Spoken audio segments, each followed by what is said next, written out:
ইমানদার ব্যক্তির দ্বিতীয় নম্বর গুণ হলো وَإِذَا تُلِيَتْ عَلَيْهِمْ آيَاتُهُ زَادَتْهُمْ ঈমানা।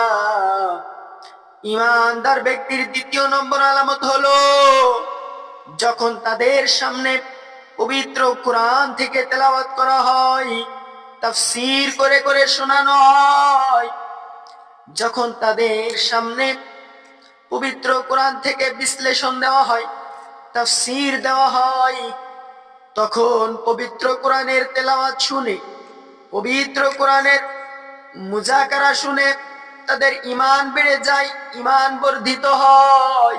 এটা হচ্ছে ঈমানদার ব্যক্তির দ্বিতীয় নম্বর আলামত।